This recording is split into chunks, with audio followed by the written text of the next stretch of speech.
Okay, it's time to commit. 2024 is the year for prioritizing yourself. Begin your new smile journey with Byte, and you could start seeing results in just 2 to 3 weeks. Just order your at-home impression kit today for only $14.95 at Byte.com. Byte Clear aligners are doctor-directed and delivered to your door.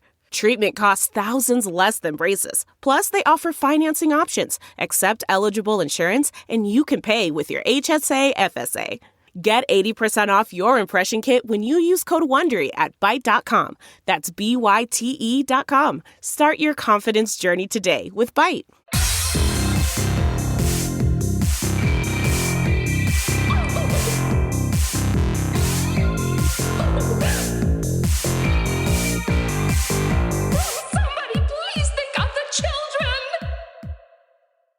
And welcome back to Scarred for Life, the podcast where we reopen old wounds by looking back at the films that scared us as kids. I'm Terry. I'm Beth. And this week we don't have a guest. We sure don't, because this is our last episode. It's our first episode of the new year, actually. Because technically this is coming out on January 1st of 2024. So from the past, Happy New Year. And we are talking about our favorites of 2023. Recapping the year and talking about our favorite stuff and ending with our top 10s. So as a reminder, we made it. This is going to be the order before we jump in. We're going to talk about our festival favorites / things to keep an eye out on that have not come out yet. Talking about our favorite discovery on Little Cuts, our favorite main feed discoveries, thoughts on the year, favorite moments, movies that didn't make the cut but we still want to give some love to, and then our top 10. So we're going to be covering a lot of shit, and I'm very excited. I am too. Because this year feels like 2,000,000 years. It does. We were kind of joking offline about how we couldn't remember what movies came out this year. And it feels like some of the movies that we saw at the beginning of the year was like 3 years ago. Uh-huh. Yeah. Like Skinamarink came out this year. I know. I had to look up a few movies that we both, I believe, we saw last year. And I was like, wait. Am I getting this wrong? Did they actually come out last year? Wild. But here we are. I know. Yeah, exactly. And then things that I saw in 2022 came out this year, and I have gotten all sorts of fucked up, and I can't wait to find out what I forgot when we talk today, because I guarantee you I have forgotten at least 3 things. And you know what? Same. That's fine. I'm excited. I think we're going to have a lot of different... Our top 10s are going to be very different, I think. I do think so. I think there will be some overlap, but I do think... There's going to be some differences. I was making it, and I'm like, ooh, mine's really... And I'm usually pretty weird, but my list is weird this year, so I'm excited. Oh, is it really? I'm excited. I think it's weird, but it might not even actually be that weird, but whatever. I just want to be different. Evil Dead Rise! Scream! Thanksgiving! Sorry. No hate. That is not hate to anyone who has this on their list, by the way. I am just saying, I'm making fun of myself, saying I have esoteric picks, and then those are my mainstream picks. There's been so much discourse about people's top 10s. I'm just like, I'm not making fun of anyone, please, I swear to God. I don't care what's on your top 10. Please, don't come for me. I am but a tired, sad you just, woman. Threw out my top 3 of the year. There's nothing wrong with them! They're not bad movies! Anyway. I'm kidding. I know. Anyway, let's just start this off chill. What are your favorite festival things? I have my old fashioned. I'm ready to I have a weed pen and a coffee. Hell yeah, the 2 genders. And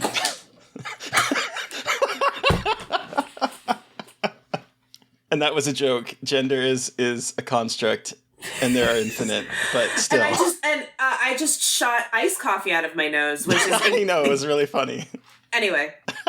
What are some things you're excited for next year that you want people to keep an eye out for? Well, so there's one that I'm actually really surprised has not come out this year. And I'm like, because I haven't heard anything after I saw it at a festival. And it's produced by a company that does a lot of indie films. So I figured at least it'd be on Shudder this year, but Trim Season.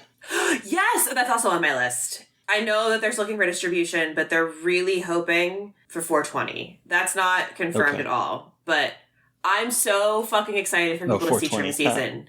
Yeah. I cannot wait to make Trim Season my entire personality. Yeah, and I can't wait. We need to get Ariel on the podcast when that movie is coming out. Oh my God.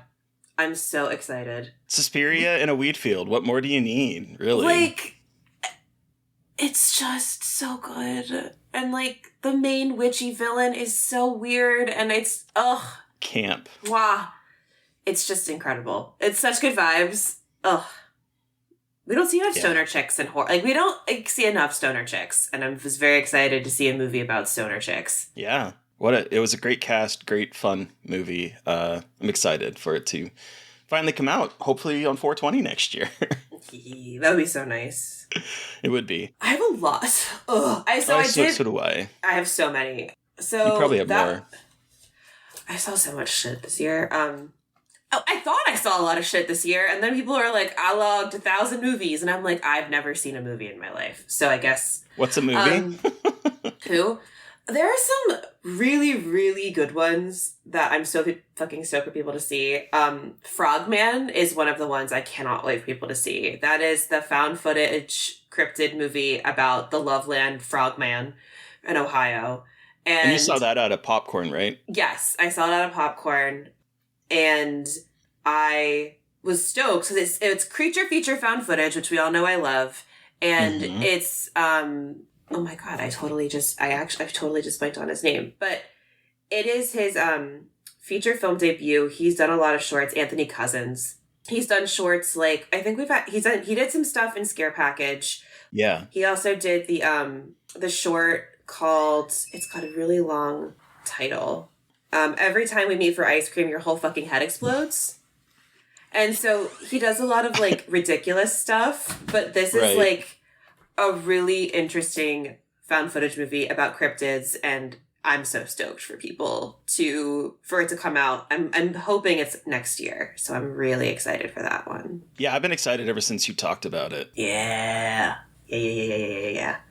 And then just like following that, another found footage movie that I'm super stoked to come out is Mind, Body, Spirit, which is about the yoga influencer who moves into her dead grandma's house and is like vlogging something happening to her.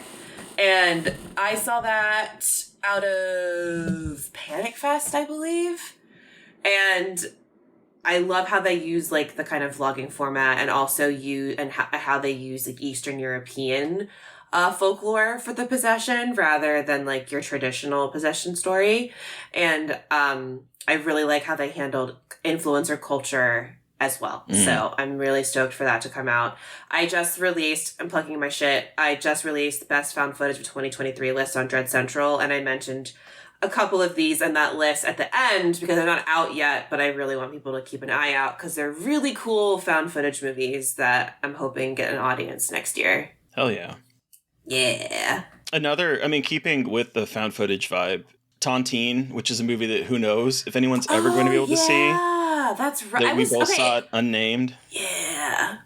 Oh my God. I saw that on the list and I was looking through my letterbox and I was like, does that count? Like where does that fall? In terms of things, but like, that was so good. Movie from the early aughts that was a riff on like Survivor where shit goes down, and it never got a release. And it was really cool to see in a movie theater. Like, it's really good. And I'm really sad that it doesn't have a release. I feel like the amount of people that showed up to that screening too, like it was like Survivor people like packed in there. It was nuts. It was really cool. Yeah, it was like one of my favorite experiences at a festival this year. Watching in a festival. That was really cool. It was really cool. Really fun. There are so many cool things coming out next year, y'all. Like I'm so like in so many different ways. Another one that I'm really, really excited for people to see is called New Life. I saw it out of Fantasia, and it's about it's like two stories: a government fixer and a woman who is on the run from this government fixer, and their stories kind of are like running towards each other until they intersect, and at the intersection it's like, oh my fucking God, that is what's happening here. And then it all kind of just becomes this like fascinating meditation on choices, and I don't want to give too much away because it's like, it's one of those movies that you don't want to know about, but it's really well done. It's really well written and well paced, and the characters are amazing.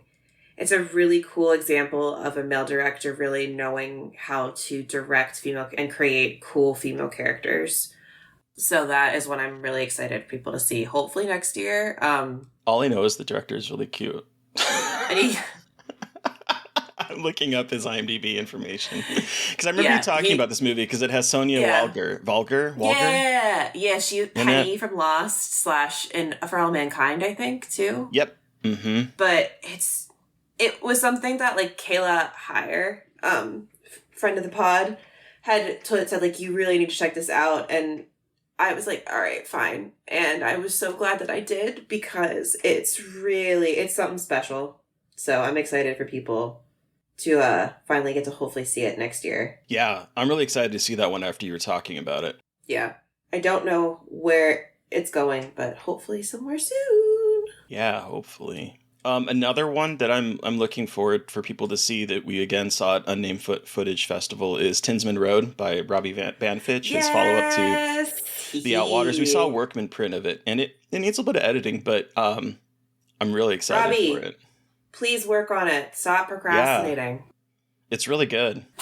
Yeah, it is really good. It is very completely different from The Outwaters. Very different. Much more traditional, I think is the best way to describe it, but very Lake Mungo.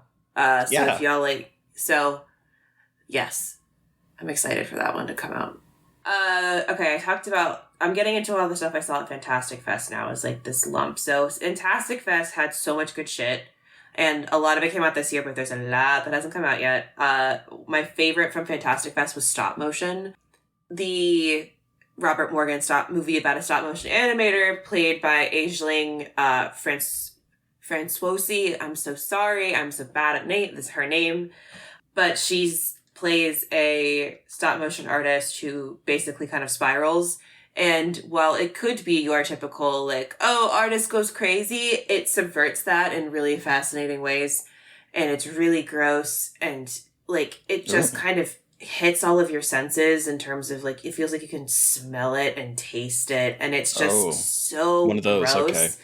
Yeah, it's it's hitting theaters in February, I believe, but that's going to be a Shudder later this year. Oh, cool. And I'm so excited for people to see it. It's so fucking good. I missed that one, and I'm kicking myself that I did. Very excited to see it. It's very much my shit. Like, gross woman does gross things, and we watch her like grapple with it in really interesting ways, and it's just like aces. Hell yeah. Love it. One from, I think it was Tribeca that I saw it at, was ISS, the International Space Station. Oh my god, it's coming out soon, I think. It's coming out in January. About it. Okay. Yeah, that's the one where they're like up in the space station as like a nuclear war breaks out on Earth, and then the tensions start to fray between, the Russians and the Americans up on the space station. And it is intense and it is fantastic. And I'm so excited for it to come out. I hope it's hitting more theaters than just the coasts, because I really would like to see this one in a movie theater. It sounds really like a movie theater movie. Like you really wanted to see it in a movie theater. Yeah. Huh. I really forgot that you one. saw that. I remember you explained the plot to me, and I was like, that sounds like my work. Like, that sounds like awful. Like, I don't want that.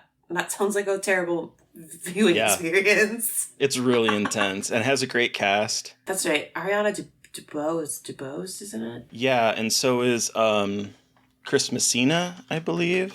Oh, okay. Yeah, Ariana DeBose, Chris Messina, John Gallagher Jr. Oh, cool.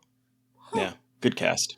I think this one's probably going to be on your list too. Out of Darkness, aka The Origin. Mm-hmm. The Stone Age horror movie that is in a completely different language that uses darkness a lot. Mm-hmm. Everything about it doesn't sound like it should work, and yet it does. It is absolutely fucking gorgeous.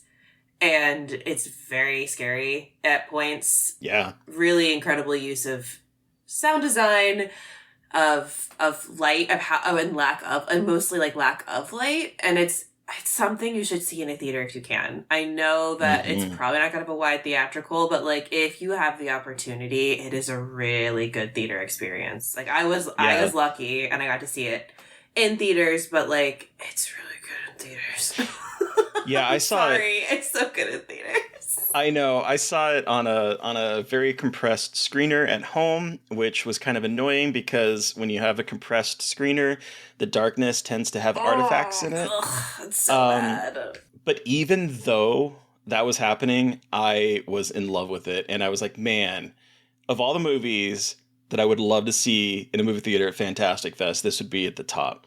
It was really good. It and ISS, I think, are going to be really good independent theatrical releases that you should definitely go check out. And my favorite part of seeing Out of Darkness in the movie theater was the AC wasn't on. God. And it was Austin and it was hot. And while technically the movie takes place like in the Ice Age, it definitely like got you immersed in the like, oh, you don't have amenities, which was very funny. Yeah. So another one that might be on your list probably is, and it's the one that I think it was. I don't remember if it was you or if it was Joe that tipped me off on it, but the coffee table. Oh, yep, that was on there. That's like my number one. Like everyone needs to see this when it comes out, or maybe not everybody, but a lot of people should see it when it comes out. It is the darkest. It's the darkest of dark comedies where only those who truly love dark comedies will be laughing. AKA, I was giggling like a madman through it because it is so uncomfortable about a man and his wife and their newly born kid, and he wants this coffee table because he doesn't feel like he has anything in his life that is his, and they get into a big argument, and then he buys the coffee table, and then hijinks ensue because of buying it. And it is, when I tell you it is a dark comedy, it is a dark comedy. It absolutely is. It's incredible. Delicious. I'm so excited. Oh my God. When more people get their hands on it, it's going to, the internet is going to be a fucking disaster. So I'm almost hoping it doesn't get like a huge release because I do not need to be wading into whatever people's opinions are about anything with that movie. It's going to be bad. I will gatekeep this one, actually. I might gatekeep the coffee table. Sorry, but I'm gatekeeping. I'm gatekeeping the coffee table unless you can provide me evidence that you have critical thinking skills. Sorry, but I don't make the rules. Just kidding. Yes, I do. I mean, we saw what happened with May December when it hit Netflix. So, I mean, this would be... And plus, now Prime Video is fucking memeing Gary Keegan drinking cum out of a bathtub. Like, our media literacy levels are at an all-time low. We cannot have the coffee table out here to the masses. You put that on Netflix, there will be riots in the street. There really will. There will be riots in the street. But good Lord. Like, there will be fights. Like, families will be ended with the discourse that movie would create. I'm being a little bit dramatic here, but, like, it just... Anyway. With the way people act, if that was available on Netflix, I feel like there would be a lot of interesting issues, and it would be a lot. But yes, regardless of that, it is an incredibly good, fucked up experience that I hope many of you can experience next year. I can't wait to find out who puts this movie out. I really cannot wait to see who puts this movie out, because...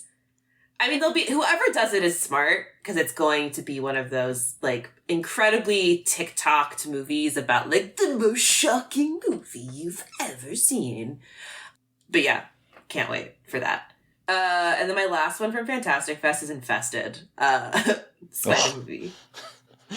My least looking forward to movie of 2024. I know, but it's coming to Shudder in April, and if y'all are not as terrified of spiders as Terry, get excited. It's really fucking terrifying and creepy without like the fun haha comedy of arachnophobia. So get fucking ready.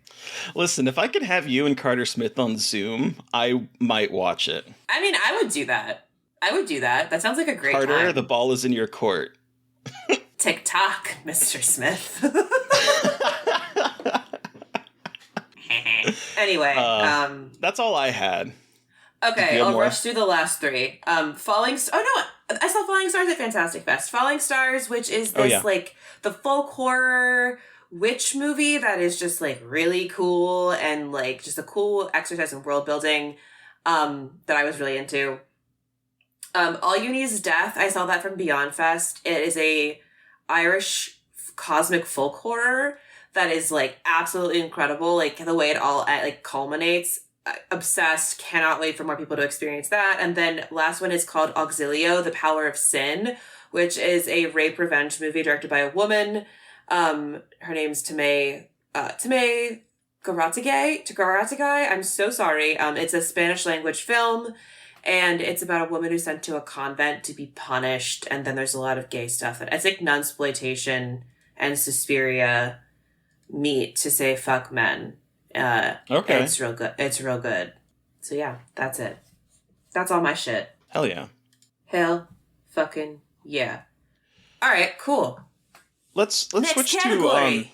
To yes, our favorite Little Cuts discovery from this year. I will start with one that I was really excited to see after you had talked about it. It is La Possession de Altair, which is one that Altair. That you really enjoyed, and once you were talking about it, I like just bought it from, I can't remember what company was releasing it. Was it Cauldron? Yep. There's so many. From Cauldron, and I watched it and fell in love with it. And a couple of listeners who listened to that episode have since watched it and really enjoyed it too. So if you haven't watched it yet, that's one that I definitely think you should go out and watch. Great found footage. Creepy, yes. Great image. Speaking of like Out of Darkness and like the use of actual darkness, there is a sequence in this where you start to like realize something is in the background, and it's chef's kiss. It's perfect. Oh, it's so good. I need to rewatch that. This year, Little Cuts got me to finally watch all the Final Destination movies, and I just kind of wanted to shout that out. I finally saw all the Final Destinations. I'm very happy about it. I now fully understand the zeitgeist. I'm hip. I'm cool. I also watched some really terrible shit, but I had a really good time. It is it's as dumb as some of them are. It is an incredibly consistent, weird franchise, and I had a great time watching them and getting to know them. So yeah, I'm curious to see where they're going to go next with it. Yes, since they are working on a new excited. One. Yes, I am very curious. Another one that was one of my favorites from this year, and it's so stupid, but I had such a blast talking about MILF Manor on the podcast every week and getting to experience your reactions and also the reactions of people that were tuning in when they're Patreon members or were reacting online on social media. Horrible show, but one of my favorite moments. It's just a lot. Wow, I forgot about MILF Manor. No, you know what? That's so funny. No, I didn't, because I was watching the new season of Real Housewives Ultimate Girls Trip, and it's all of the New York City legacy characters going to Scary Island, whatever. And I was like, we need to bring back reality TV show Corner so I can talk about this, because this is like my fucking Super Bowl right now, and like no one understands.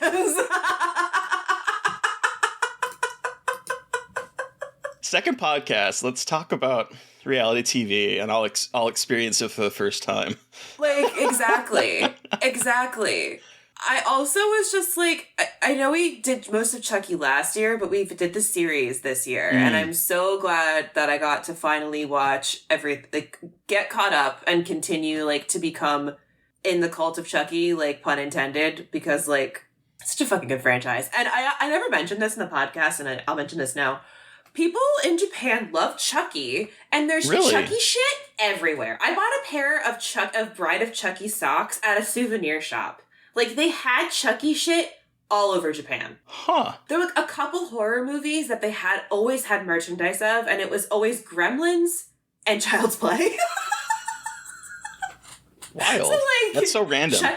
Chucky endures, man. Like, and I think that's incredible. And I mean, I see why. I still need to catch up on the new season, the part 1, but it's just really cool to see how this series and franchise continues to just get better and better and grow. It's just neat. It's neato. Yeah, I agree.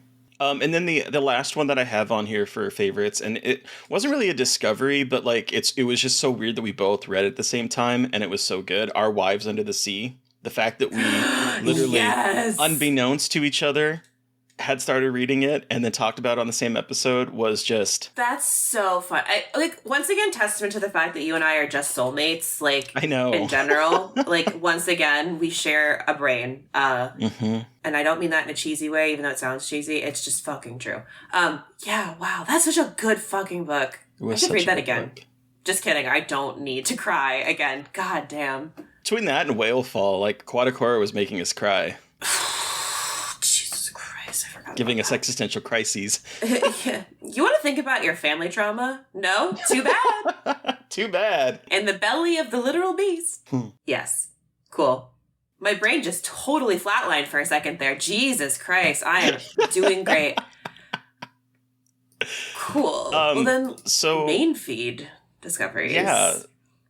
So like our favorite episode or episodes from this year, and then maybe like a movie that we saw for the first time. So there was 2 movies I saw for the first time this year that I was really excited about, but I do want to say that one of my favorite episodes this year was watching Phantasm and talking about it with Ryuhei Kitamura, who did Midnight Meat Train. Oh my god, I forgot that was this year.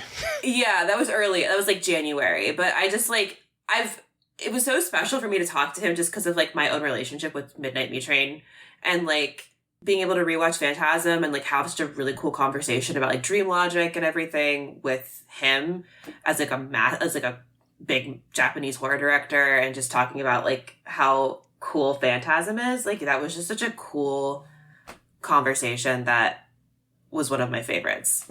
He was so nice too. So nice, so humble. So nice. The story about coming to America and getting his first car, like just what a good dude. Yeah.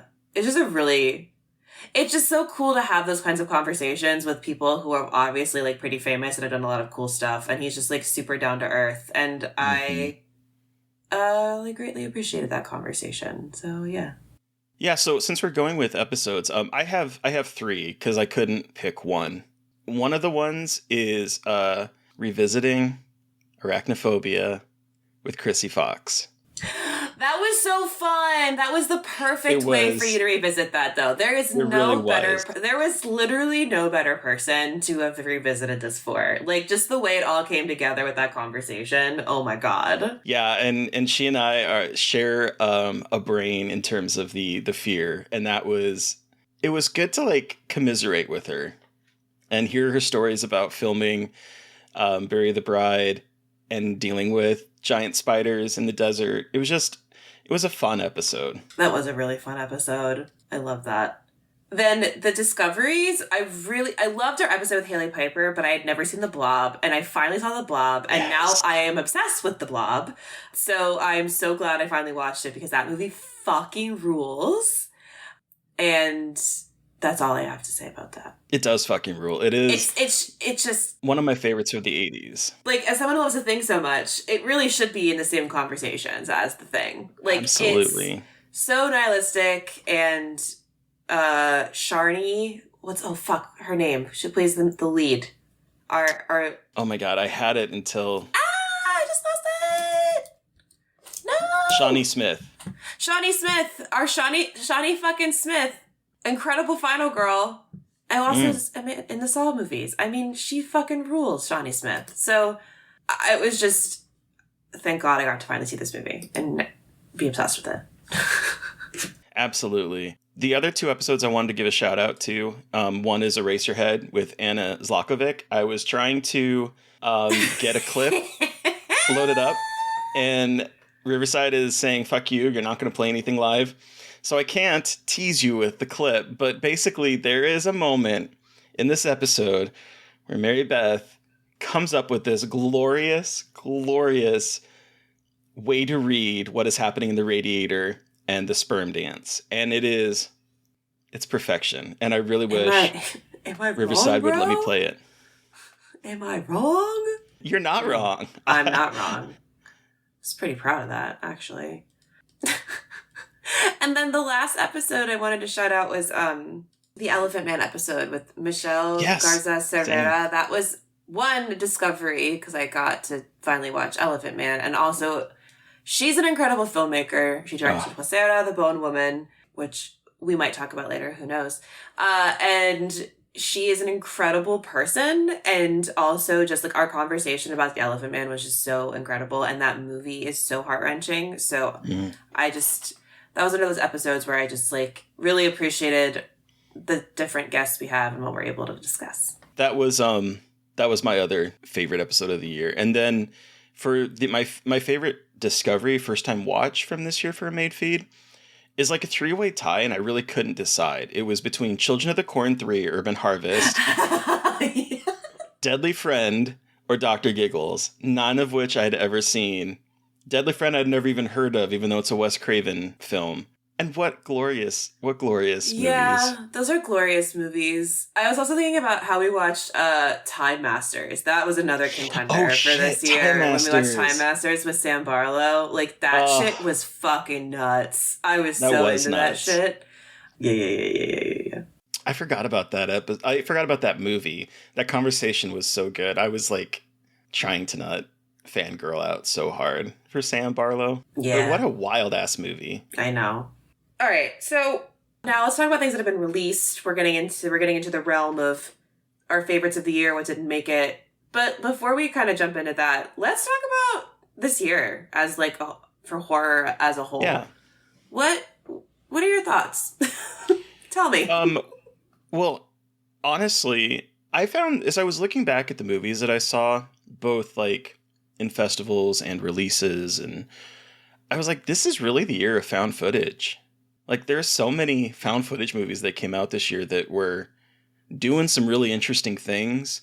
I'm sure we're going to talk about some of them as we go through this. But, like, I was surprised, as someone who has been very lukewarm about found footage, I was really impressed. I'm winning.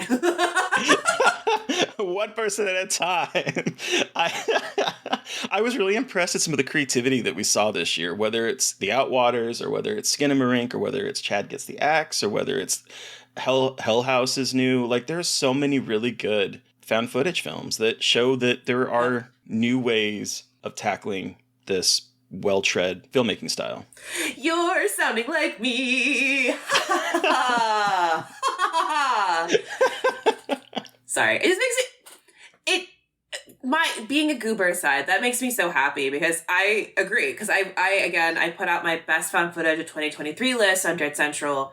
And as I was looking through everything and making the list, what's so cool this year is like there's so many different things. It's not just the usual, like, okay, traditional found footage, but done well. It's like screen life, hybrid found footage, analog horror, because I included some analog horror from YouTube, because I think that's just as important as whatever's coming out, like, from the traditional movie side.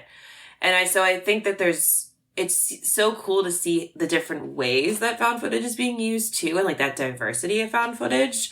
And it just makes me very excited for what we're going to see in the future from that subgenre. But yeah, it was a really good year for found footage, especially with found footage getting more attention too. Yeah. Thank you to the Outwaters for that. I think Skinamarink too, to a degree. Yeah. I think we can kind of argue back and forth if that's like, it's not technically found footage, but like it's in that weird lo-fi I consider it part of vibe. It. Yeah. Yeah. It uses the aesthetics of found footage for sure. Yeah. Like you can argue, like you don't ever see, like there's no establishing of like where the camera is in the world, whatever, but it definitely taps into like the analog horror, like lo-fi, can't see anything, something's lurking in the shadows vibe. Absolutely. Well, I mean, it does feel like its own found footage. Like it is something that you would toss on a VHS and be like, I don't, what's on this? And then you see this creepy thing and you're like, what is happening? Oh yeah, absolutely. Like, it does feel like a curse. It's a cursed videotape. It definitely feels like a cursed videotape. The other big thing, kind of loosely related to that, is that it was a very queer year for horror. Yeah. Which I'm obsessed with. It was a year where a lot, I'm starting to see things slowly change even more. I'm seeing way more queer horror. I'm seeing way more women directing things that are about like more complicated female characters and issues. There's more women-directed rape revenge. There's more stuff tackling like intersection of queerness and femininity and queerness and masculinity. And I'm really, obviously we have a long way to go, et cetera, but I also, it's just really cool to see that this year, I feel like a lot of things, like, I feel like this was the first year I really felt like I was seeing a kind of a change in the trajectory of indie, specifically more indie horror, but also like in mainstream horror too. I mean, we had an openly trans character in Evil Dead Rise, and that wasn't really a big part of the movie. We're looking at motherhood. Through a rather kind of reductive lens, but we're not here to talk about that right now. But like Talk to Me was a big movie this year, and that had a queer lead character, and It's a Wonderful Knife. Like, I know that wasn't a huge movie, but that had a lot. That's a very queer movie. Even fucking Hell House LLC had a queer people at the center of it. And then, we had Swallowed, which was gay as fuck, but then Carter Smith also had The Passenger this year. We Skinamarink and The Outwater Spill, directed by gay men. Huesera, queer woman talking about being a queer woman and not wanting to be pregnant. Clock, Jagged Mind. Like, there's so much more, like, mid-level indie cinema that's out there that is being helmed by marginalized people from different communities, and it's really cool to feel like maybe things are shifting. This has been like a queer year in general for cinema. Like, there's been so many films, not even horror related, that have been coming out that is like doing really interesting things with queer characters, like The Passage, and like there's just Passages. Chaotic bisexual anthem. Yeah. So there's just like a lot, and this felt like a very queer year in general, and I was very happy to see it. But particularly, I was really happy to see a lot of these, as you mentioned, queer and marginalized voices being heard and having their movies come out. Even Attachment is another queer movie. Yeah. There's just so many that came out this year that give me more, make it all queer. That's my gay agenda. I know, for fucking real. And it's cool to see these movies coming out like this, and it's not hidden at the margins as much. I think what we need now is for it to get even weirder. I want Swallowed stuff, but like even weirder. Like, I'm so stoked. I need to like down girl, because I'm like, all right, cool, now make it hornier. And I'm like, wait, we need to transition into it. But it's like, it's cool to see that like trajectory. So... And I mean, like, people loved Saltburn and loved that and, like, got a taste, for, like, transgressive cinema. So maybe this means we're moving... And again, like, we'll see how transgressive really... I say an era of transgressive cinema. I don't know really at what point who decides what transgressive is, but I'm seeing if we're going to kind of wander finally into, like, making movies about sexuality and sex that are, like, a little bit less inhibited. Even though we're also in a very puritanical time right now. It's a very weird situation that we're currently... Like, culturally, we are in a very weird situation where we are both very horny and very puritanical, and we are all just very confused about what we want. Well, and you were talking earlier about how, Amazon was making a meme of slurp and cum water. And it is like... Sorry, listeners. That was probably incredibly unpleasant for your ears. I think Tony especially is going to hate the shit out of that. But but what I'm hoping is that like I cannot go on TikTok without seeing reaction videos to Saltburn. Like, it is just my For You page has become a whole lot of people reacting to it. First time watching it, showing my boyfriend it, showing my family this, making a movie night with my family. And I'm hoping that kind of stuff, because it is hitting the zeitgeist and is getting a lot of attention, that maybe people will be like, let's start to push the angle, because we have Poor Things, which is people keep talking about its sexuality. So I'm curious if like we're gonna maybe see some progress in that regard. I hope. Make it horny again, please and thank you. Fingers crossed. I mean, we still had a lot of like franchise IP stuff, but I don't know. Nothing really that impressive that I can. No. Sorry, Evil Dead Rise. Oof. I'm like in the minority on that one, I feel like. Oops. This was not a good year for established IP, shall we say? It was a really good year for cool indie shit. I will say it was a really good year for weird indie shit that studios are going to be taking chances on. And again, it's hard because I need to it's hard to reorient my brain sometimes. Like, you're watching a lot of indie stuff that not a lot of people are seeing. So it's like when I'm like, I have to remember that not everyone is going to be seeing this. But I'm hoping that by talking about some of them, it'll help shift people towards these, mid-tier things that are streaming somewhere that are worth taking a look at too. Because I just think it's getting boring, and there's some really exciting stuff happening in the horror space. It's just not everyone is seeing it. So hopefully, but yeah. Those are the big trends I noticed this year. Yeah. Okay. So before we start getting into the top 10, let's shout out some of the shit that didn't unfortunately make the cut to the official top 10. Yeah, Hell House LLC Origins. Yes, exactly. Yes. Oh God. Yes. That one is in my top 20 at the very least. Yeah, I really enjoyed that one. I really enjoyed No One Will Save You. Yes, that one's also in my top 20. I enjoyed Dark Harvest. That's also in my top 20. The Angry Black Girl and Her Monster. Yeah, oh yeah, that one is not my top 20, but I also really liked that one. Candyland was in mine. Oh, yeah. I really liked Candyland. Landlocked by Paul Owen was in that was this year. Mm-hmm. Project Wolf Hunting, the Korean Con Air on a boat meets Resident Evil movie. Birth Rebirth, of femme Frankenstein movie by Laura Moss.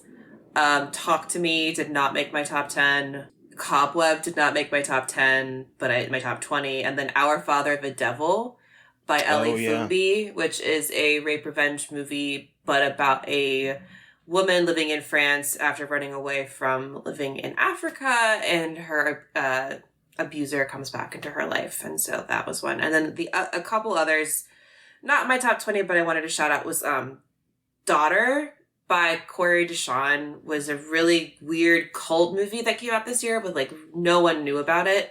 But Casper Van Dien stars in it in a really cool, creepy version of himself. And then also Tearsucker, which is a really weird serial killer movie about a serial killer who drinks tears. So these last two that I will throw out were almost in my top 10. I joked on Twitter about having to flip a coin, but there were... As if you're a listener, you'll know that my top 10, I like to showcase a movie that I feel needs to get more attention that I really enjoyed. And there were 3 choices for it. And one of them was Influencer. Yeah. That was really good. Really loved. That was a good one this year. Really loved. One was Sick, which I feel really flew under the radar. Oh, I know. I know. Good slasher.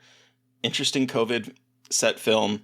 And so those are the 2 that did not make my top 10 and were really close that I really wanted to just highlight in the 10th slot. So yeah, cool. There's a lot of really good movies this year. There were a lot of really good movies this year. It's I didn't see as many movies this year, but I saw a lot of good movies this year. Yeah.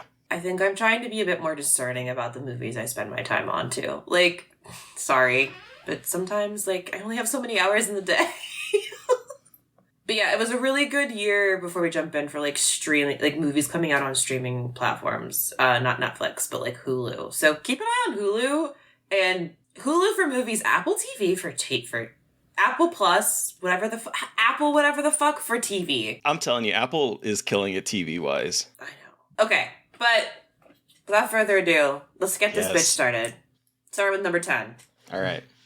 For me, it was a hard spot for me. Like I said, there were the previous 2 that I had contemplated putting on here because I like to highlight movies that kind of flew under the radar that I still really connected to.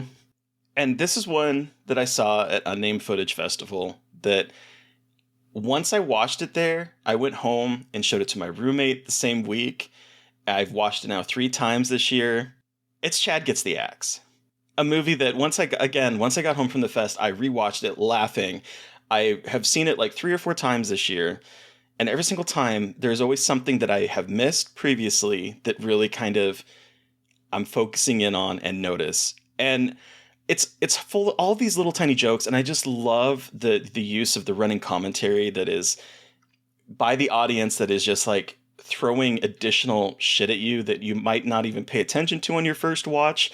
Show feet is something that I just want to randomly shout at people. Show feet, show feet, show feet. When you had talked earlier about influencer horror, and I feel like this is one of the best instances of influencer horror. This, and ironically Influencer, which was also almost in my 10 spot, showcasing just a new way of focusing on horror. And this movie is so fucking hilarious. It's just so fucking funny. It's so fucking funny, but it's smart. It doesn't...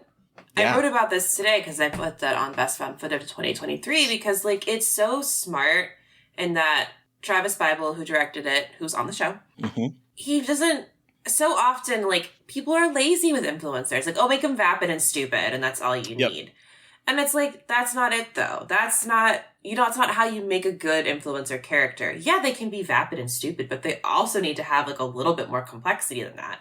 And they need to... So... what Bible does so well is giving him that complexity and, like, really showing that he understands what influencers are. Because, again, I also feel like a lot of writers don't really know. Like, they have, like, a vague idea, but they have, like, never really engaged with influencer content and, like, sat on TikTok and, like, watched a live stream on TikTok. Like, you don't really...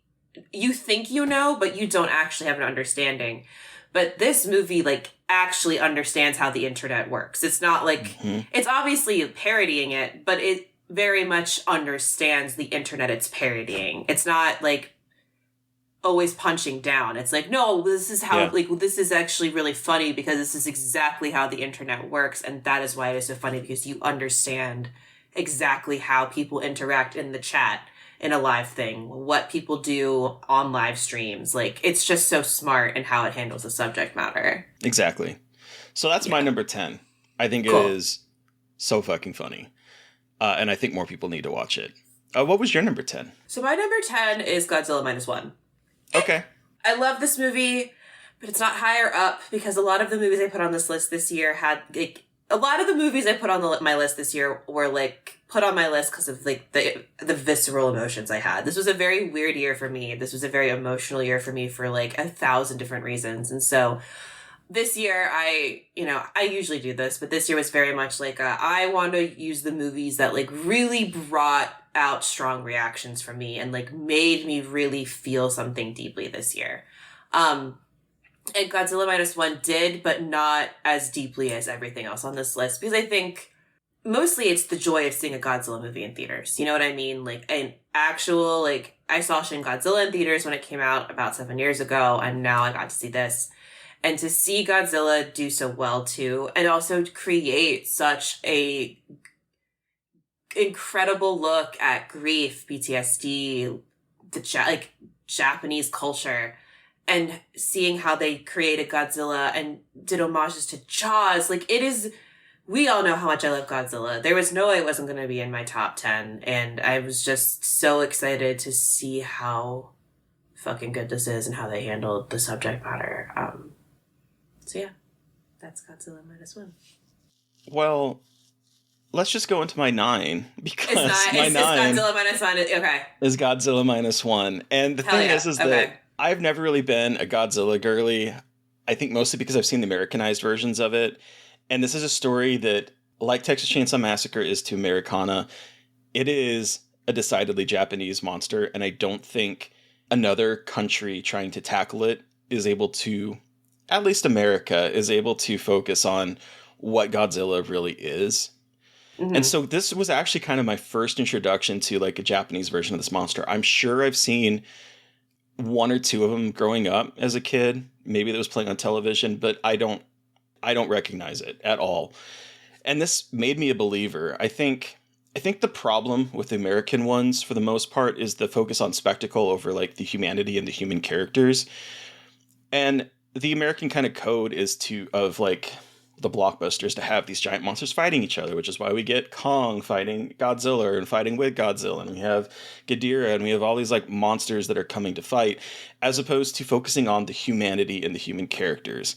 And I think the only Godzilla movie that came close to breaking this mold was the 2014 Godzilla, which the characters were still not great halfway through the movie. Like, I really like the opening character that ends up dying in the first like act, but like, that really used the scale of humanity to focus on how awe-inspiring Godzilla was. And I think that is the only movie that has come close to capturing the feel of seeing a Japanese Godzilla film.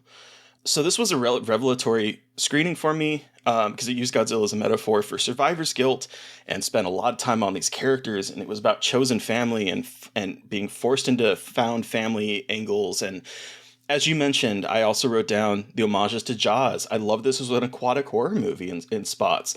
I love this sort of tight-knit group of men that were on this boat trying to run down Godzilla.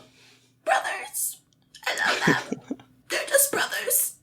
They are. And it's a story about living with your decisions, understanding that fate can be cruel, and trying to find something to hold on to in the midst of immense tragedy. And there's hope here, which I think is interesting because it's centered on people trying to thrive when the government has failed them. And so there's a whole lot going on here that also has a giant fucking rat-ass monster that is blowing up the city and just causing havoc. And I just really enjoyed this one. A whole lot more than I anticipated. It's just damn good. I'm just so happy people are like, if this is how people are discovering Godzilla, I'm just so excited. I'm so happy.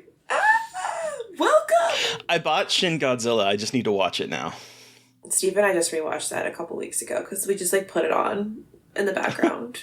We love that. Like we also have like sometimes Steve will just put on like it's like a Godzilla channel on Pluto. So we if you get into Godzilla, not all of them are as good as Godzilla, but it's good. Oh, I know.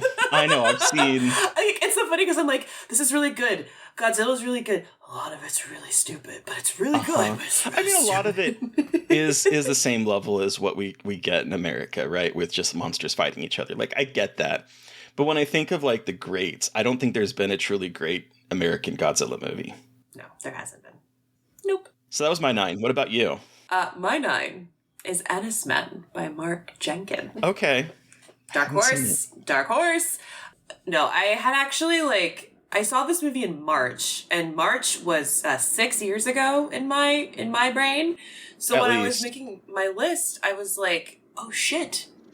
And then I remembered Ennis Men stuck with me for weeks when I saw it. Ennis Men, I mean, again, it's going to be Ennis Men is a movie, a slow burn folk horror that is going to either really excite people or piss them off. And I fucking loved it. It is, I believe it's shot on 35mm film, and it's about this wildlife volunteer on an uninhabited island who is just checking on these plants every day, and she kind of is it's about her kind of losing it. And it's this just lush, beautiful, weird experience that just hit me in all the right ways in terms of the vibes it curates. This is very much a movie that is a vibe. It's vibes forward. There's not really much narrative clarity. You're kind of just there for the vibe that Mark Jenkins is crafting. And if you're into it, you're going to love it. And if you're not into it, you're going to be like, this is a nightmare. Why did you suggest this to me? And that's okay. But it's just it's just so beautiful to watch, and the vibes are so gross, and I love that. And it's just it's nightmare logic. It's nightmare logic, and the way he shoots it is very feels like you're in a nightmare. Even the way she moves, that is almost some things feel so disjointed.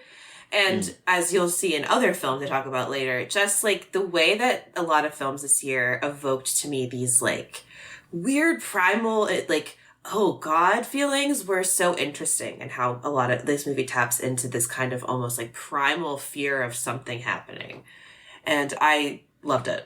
I think no one really saw it. It's very art house, but I think more people should see it.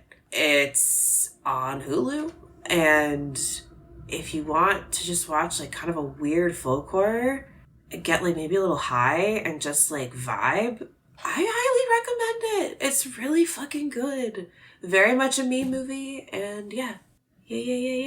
I missed this one when it was coming out, and I still haven't watched it yet. I have the screener for it. I didn't realize it was on Hulu, so I could just watch it there maybe. But I've been meaning to catch up on it, and I'm glad that it made your top 10 because it seems very weird and very under the radar. Mm-hmm. Neon, right? Yeah. Hell yeah. All right. On to number 8. Number 8. My number 8.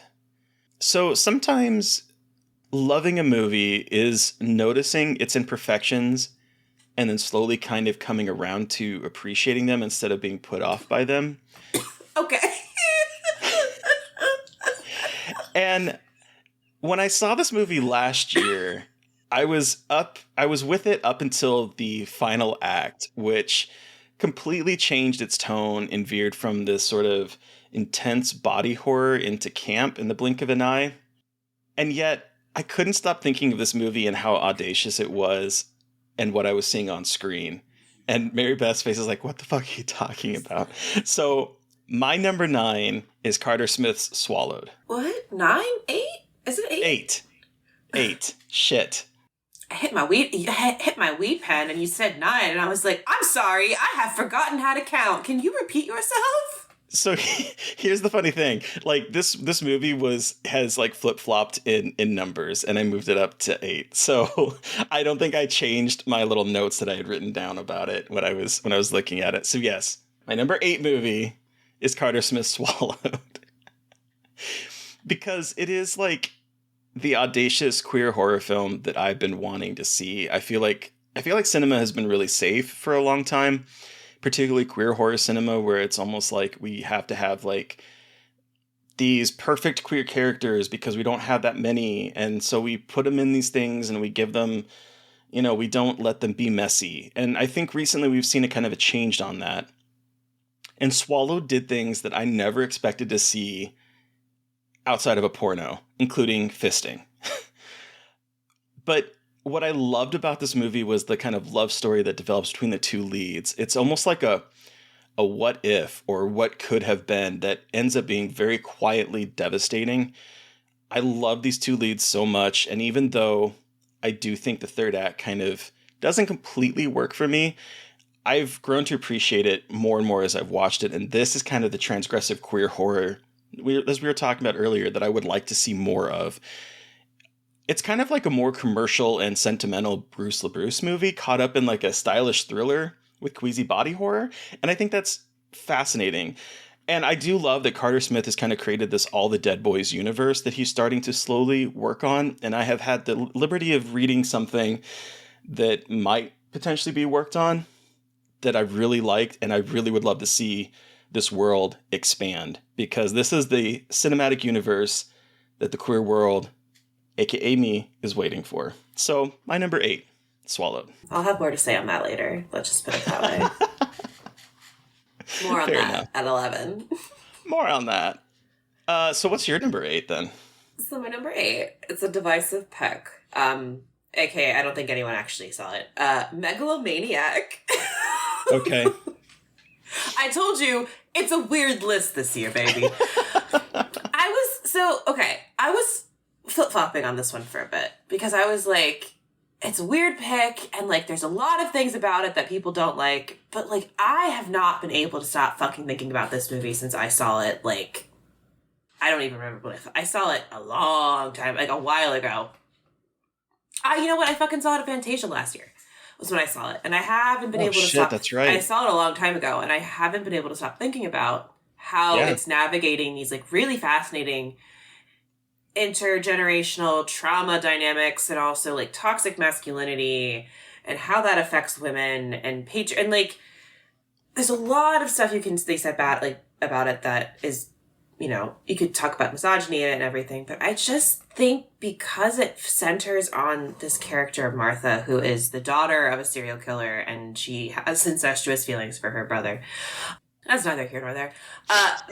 It's just so fucked up in so many ways that I so greatly respect. You know what I mean? And I know that, so I know that I seem like I feel like it's hard to, like, explain what I like versus what is misogynistic, because some people might be like, what the fuck? Like, you like Megalomaniac, but you don't like Lars von Trier? Honey, I don't know. Like, but I do know, because I think for me, I just, and perhaps this is just like how I feel about intentionality and like what we're trying to say here, but I just feel like director Kareem Wallaj, who directs this, I feel like is more intentional in talking about Martha's point of view and her experiences and looking at her character rather than kind of sensationalizing the actual serial killer who is her brother. So, like, yeah, we could make this another serial killer movie where we follow her brother around and watch him murder and rape women. And we certainly see hints of that. But instead we focus on Martha, who has this, like, weird, just an amalgamation of traumas happening to her at any given time. And I think with focusing on Martha, you make a much more interesting movie. And I really appreciated that. Like, she's another Year of the Messy Fucking Woman. I mean, this chick is... Did you ever see this? No. Okay. Mostly because I felt like I had to be in the right frame of mind to watch it. And every single time I was like, I have a free time, I was like, I don't know if I want to watch it. Absolutely understandable. This is not a movie you want to just, like, pop on for fun. Like, it's incredibly, like, draining. Because there's, I mean, like, every bad thing... It's bad. It's just very intense. But as we know, I also love extreme horror, so it just felt cool to see an extreme horror movie that's kind of continued, because this is Belgian, so it's kind of continuing a new layer of new French extremity / like that kind of nihilistic extreme filmmaking we see already coming from that part of Europe, and just seeing the evolution of that, especially through like a true crime lens, is really cool. So I just, I really like this movie. It's not a movie I really would watch a lot, and would have a hard time recommending it to anybody, but I really liked it a lot. Heck yeah. I do want to see it at some point, because it's been on my list ever since you did see it. I forgot that it was at Fantasia of last year. I know, but it's been on my list. And when it came out, I was like, ooh, I need to watch that at some point. But like I said, it's not necessarily my kind of cup of tea. So like I needed to felt like I had to be like in the right space to watch it. You will most likely hate it. Because you had compared it at one, you had mentioned Martyrs in the same breath. Yeah, exactly. Oh, that's why I say it, because you don't like Martyrs, and I love Martyrs. And like, I very much understand why you don't like Martyrs. And you also understand why I do. And I think we would probably have a similar conversation about Megalomaniac. I still think you should see it. I just feel like it's definitely one of those movies where it's like... Maybe we do a Fresh Wounds episode on it and talk through it. Oh my god! Wait, that's such a good idea! Oh fuck, that's such a good idea! Okay, cool. Writing a note. Anyway, but yeah, Megalomaniac is my number 8 for 2023. Number 7. Number 7. All right.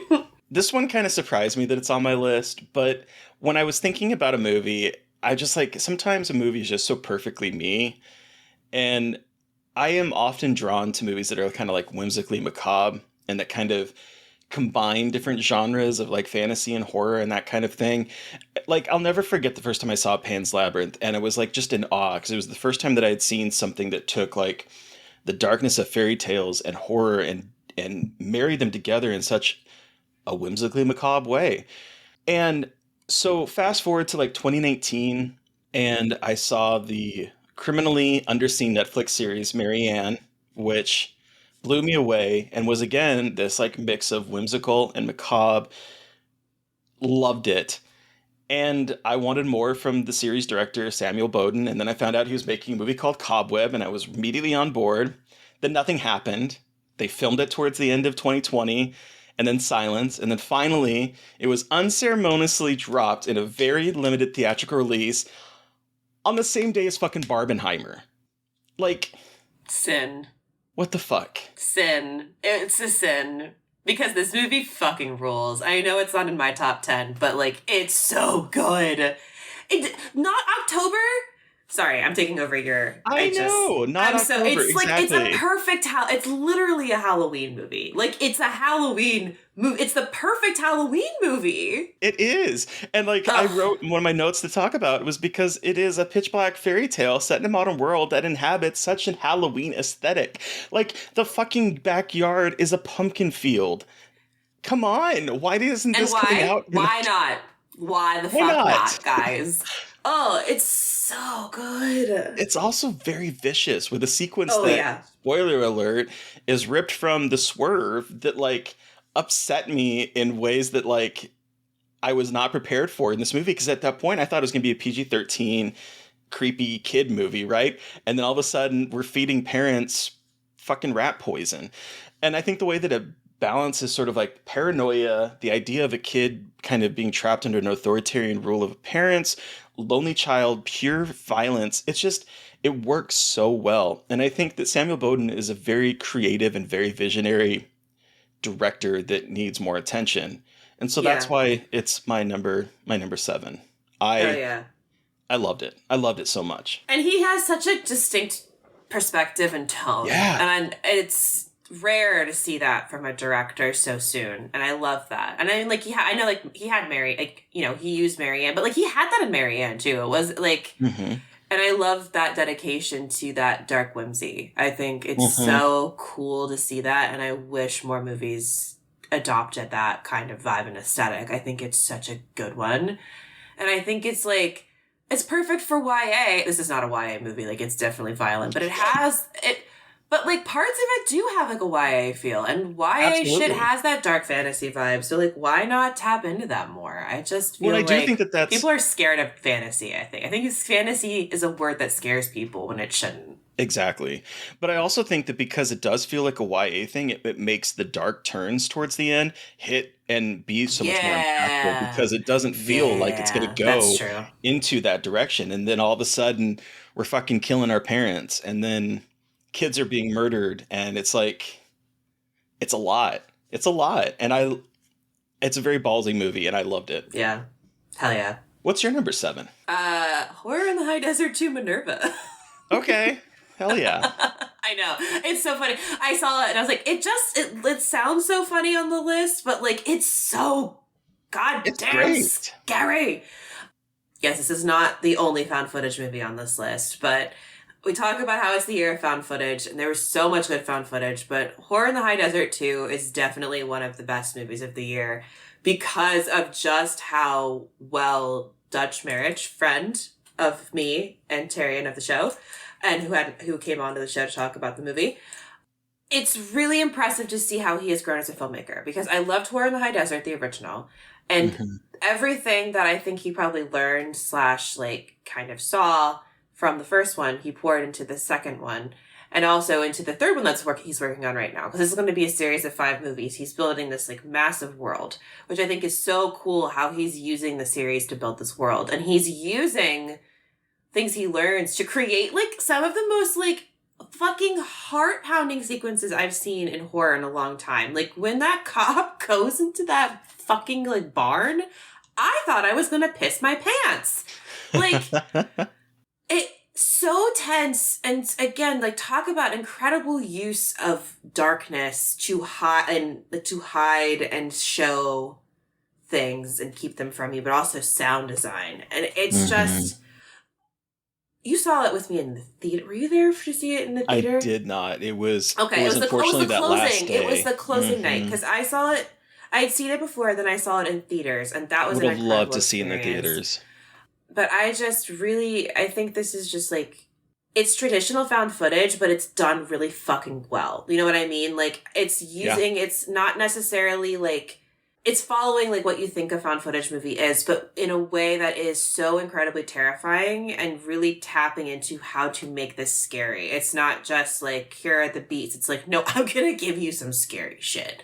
And I love that. And he's creating, again, this like really interesting layered world that I'm just so into and fascinated with. And like, this is again, I'm going to get on my little high horse just for 2 seconds. This is the kind of like series stuff people should be really looking at. I know IP, I know IP and business and like, etc. But like this kind of stuff is being made in the indie space, and it's like create these world building series that I think are just like so cool and deserve like more eyeballs because they're just goddamn scary. But yeah, that's my number 7. I really enjoyed this movie, and I think I definitely agree. I think it is a huge step up from the first one, which was a movie that I really enjoyed. And I really love the world building. I'm very excited for the third one when he, finally stops tinkering with it and releases it. Like, I'm very excited for it. So I'm glad it's on your list. It was definitely in my top 20, but I kind of thought that maybe it would be on your list, to be honest. And I'm really glad that it is, because it's great. It is a great. It's really good. It's scary. If you want to be scared, I highly recommend this one, especially headphones on a laptop. Like, yeah, seeing it at theater is awesome, but if you're gonna watch it at home, watch it with headphones and in the dark. Like, really immerse yourself into it if you're gonna watch it at home. If you want to get the shit scared out of you, up to you. Which, why wouldn't you? I mean, hey, you never know. All right, number 6. Number 6. So, I honestly thought this movie would be higher on my list because my first watch of the film terrified me when I saw it back at Sundance, which is probably a big, like, teaser of what it is. But while revisiting it, it cemented that I really enjoyed it, but I did start to see some kind of iffy character moments that I wish were a little stronger, and I don't think it really handles the emotional part of the storytelling very well. But the movie's talked to me, and it is some of the most vividly disturbing moments I've seen in a wide release movie. It's probably why it's actually still on my list, because I still, when I close my eyes, I can immediately see the possession sequences, particularly the horror that it puts on Riley, the kid. Oh, yeah, and the moments of like self-harm. It's so upsetting and so painful to watch that, like, kind of seeing the friends and family's inability to sort of help him work through this, and just, it's vicious. It's vicious, and it puts the youngest kid in so much danger.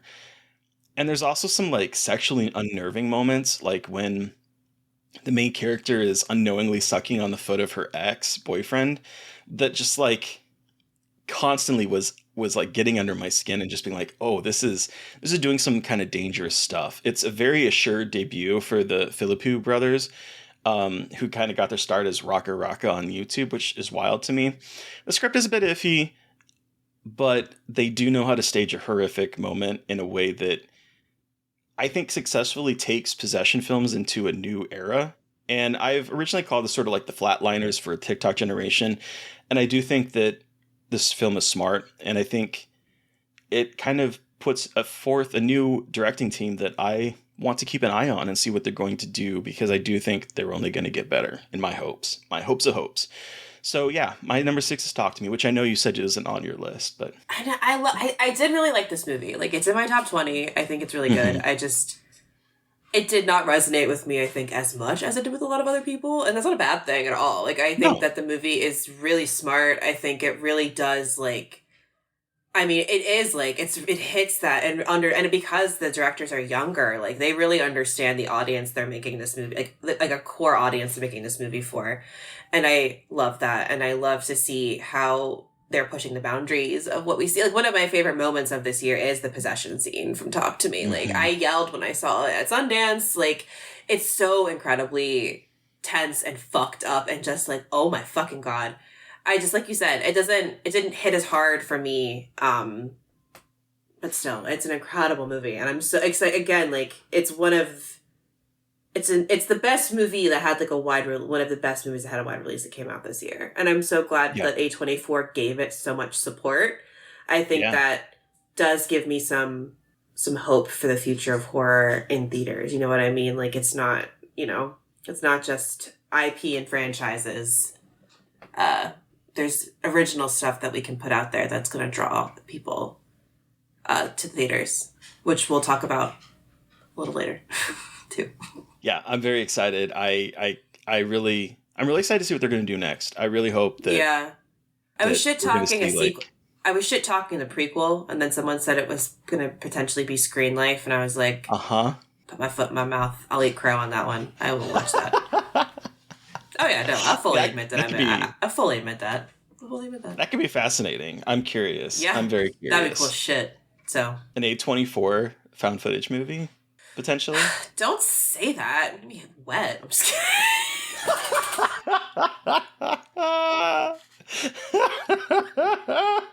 It's ridiculous. I deserve to go to prison for that. Oh my god. That was hilarious. Anyway. So that was Talk to Me. What was your number 6, Mary Beth? So my number 6 is a beautiful, incredible, sad, queer movie called Huesera the Bone Woman. Okay. Thought it was going to be higher, but a couple things knocked it out of contention, unfortunately. Sorry, Huesera. But still, I don't even, know how to describe how much this movie... It's, this is a movie that, means something beyond what I can, fully describe as a queer woman who struggles with wanting to ever have children. And while the cultural context of Huesera is obviously very different than what I grew up in, there's also something so universal about what Michelle Garza Cervera hits here. And while both operating within the incredibly patriarchal culture of Mexican families and expectations on Mexican women of having lots of children and having maternal instincts, I also think she hits even wider on just not wanting to have kids and what does that mean for you and what happens when you force yourself to have kids. And it's so heart-wrenching and terrifying that it was higher on my list for a while. And it was honestly flip-flopping between 5 and 6 for a bit, but ultimately it landed here. It just is really important. It's important for so many reasons, but it's most importantly important to me as a queer woman who is in a straight relationship, I'm married to a cis man. And it feels good to feel seen, in a lot of ways. In a way that horror hasn't really ever made me feel so seen before. While also being an incredibly beautiful piece of Mexican horror filmmaking. Yeah. And it showcasing Mexican folklore versus Mexican religion and really showing a side of a kind of possession / exorcism / thing told through a lens of Mexican folk religion, which again, we're seeing more kind of nuanced looks at religion now from more specific cultural lenses, which I also really appreciate. So, and Michelle Garza Cervera obviously loves Mexico City because the way she films it is also just fucking gorgeous. So, but yeah, that's my number 6. Hell yeah. It's a great movie. I'm assuming yours is, we'll talk about it again with you, I bet. Maybe. Maybe. Yeah. Yeah, no, it's all right. good. Halfway. Number 5. Halfway. All right. 5. So this is more of a personal pick for me because this movie, I think much like the movies that you're talking about resonating with you particularly, this one resonated with me a whole lot more than I expected going into it because my grandfather fought in World War II and honestly, he should not have survived. As a young kid, I do remember him taking off his hat. He would always wear a hat. He was bald and he would always wear a hat. And he would take my hand and he would have me rub the top of his head where there was an indent from shrapnel that went through his helmet and he should have died. And whenever he talked about the war, he would grow really quiet and kind of stare off into the distance. And there's a lot of things I know that he did not talk about. And I do think that he kind of quietly suffered for the rest of his life. And so every single time I hear someone say the last great war was the Great War, I'm just no. So that's why Ted Geoghegan's Brooklyn 45 really spoke to me. I think this is a fantastic chamber piece with some really great character actors that are allowed to shine, from Larry Fessenden's fantastic performance to Anne Ramsey, who I loved, Jeremy Holm, who is great in this, and even Ezra Buzzington, who was in Alexander Aha's remake of The Hills Have Eyes. To all of them, it's just a fantastic chamber piece. It could easily be a play. It's not necessarily scary, but there is you could feel that this movie is very important to Ted, particularly with the stuff that I've heard about with his father And I don't know, it's really stuck with me. It's probably one of the few movies that, even though there are movies higher on my list, that I think about constantly. And it's because of my personal relationship to my grandfather, who, let's face it, he should have died in the war. Yeah. And so like that in and of itself, and thinking about what kind of atrocities did he see and how has it lingered in his mind since then, is I don't know, it's heavy stuff. And so this movie really, really worked for me. And I think it's criminally underseen, and I really liked it. So that's my number 5. Yeah, I really liked it too. It's definitely criminally underseen. I think like it's an important movie, I think, especially in the context of today, in a way too. I mean, I think it's always going to be like, even though it's set in a very specific time period, I think the messages about like, you know, xenophobia and that kind of stuff resonate, unfortunately, kind of timelessly, at least for now. And I think it is really interesting how Gigan also incorporates queerness into the narrative in a really interesting way.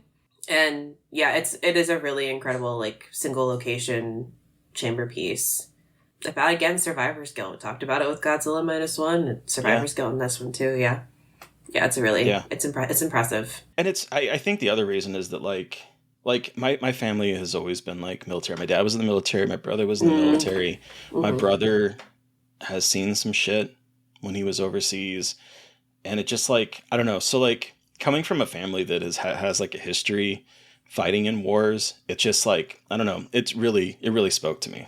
Cool. Yeah. But yeah. So that's my number 5. What about you? My number 5 is Swallowed, directed by Kevin Smith. It's like Sarah and Swallowed were like flip-flopping a lot, because it's like these two incredibly queer movies that meant a lot. But I think Swallowed just went out a little bit more because of how gross it is. And I think seeing the dirty, gross side of queerness is even like just a tad more important, or like a tad more impactful for me. It's hard. It's really weird to rank that in your head, but like, I just think seeing this like gnarly, gross queerness that is just like covered in mud and piss and sweat and just like, it's a movie you can smell. It's like claustrophobic and like kind of hot, but also really not hot at all, and grimy. And there's just something about it that feels so dangerous that I just like, and it's like, I'm friends with Carter, so it's like, it's hard. It's like, I don't want people to be like, oh, you're just saying this because you're friends with Carter. I saw this movie before I was friends with Carter, and it finally came out this year. So I just want to caveat that in case anyone's like, you're just friends with him. And I'm like, no, we're friends because I love this movie. Honestly, this movie is why, like, Carter and I met, because I saw this at a festival. And I met him at the festival, and I was like, you're cool as shit. I love dirty, gross queerness. And he's like, let's be friends. And now we're friends because of dirty, gross queerness. So, yeah, this movie is really just, like, important to me in a lot of reasons. But it's also just, like, an incredibly important piece of queer horror, like, contemporary queer horror cinema, and how we can look at queerness in such weird, gross ways. And I mean, I think it's really just crucial right now in the genre. So yeah, that's my number 5. Oh yeah. Plus Mark Patton talks about being a bitchy old queen. So great what's line. not to love about that? Great line. All right. 4. So let's just keep this Carter Smith love going, because I struggled. Oh, you went the double Carter? Sure did go double Carter, because, and here's the thing, I knew that this movie was going to be on my list, and I knew that I really wanted to include Swallowed, and I was like, I don't know if I want to put 2 directors or 2 movies by one director on this list. Does that feel weird? And yet, here's the thing, I kept coming back to The Passenger, because... Okay, yeah. So, working from a script from Jack Stanley, I have to say, Carter directs the fucking hell out of this movie. The performances he pulls out of Kyle Gallner and Johnny Birchtold are fantastic. Kyle, this was a revelatory performance for Kyle for me. Like, I've seen him in a lot of movies. I love him, but his performance here was like the right mix of sort of like dealing with toxic masculinity, but also dealing with the tender side and trying to be someone that he's trying to like... I don't even know how to describe it. Like, this movie has just been kind of in my head since I saw it.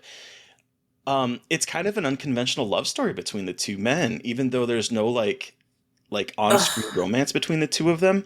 But what I found so powerful was this idea that the older character that Gallner plays is kind of recognizing himself in the younger character that Berchtold plays, and knowing what kind of future awaits him if he doesn't break free of like the rut that he is in with the small town.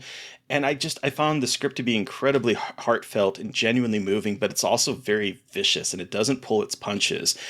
But it's also one of those films that doesn't need to hit you over the head with its messages. It doesn't spell everything out. There are some things that you have to like kind of piece together of like what kind of trauma Kyle's character has gone through. And I love this movie so much. It's so well crafted. This is the year of Carter Smith for me, and I'm so excited because I have loved his work ever since I saw The Ruins, and it is wild to me that this man that I unknowingly idolized is now like, he's been on the show. I've had this chance to talk with him. And that is like this, it's so weird to me. Like, it makes me kind of misty eyed, but like, I cannot wait to see what he's going to do next year and beyond. And this movie is so fucking good. I love The Passenger so much. I fucking struggled because I was like, I can't do, I'm just like, I love you, Carter, but I can't do Double Carter. I'm so sorry. It's just like so hard. I respect so much that you did it, because I was like, I can't.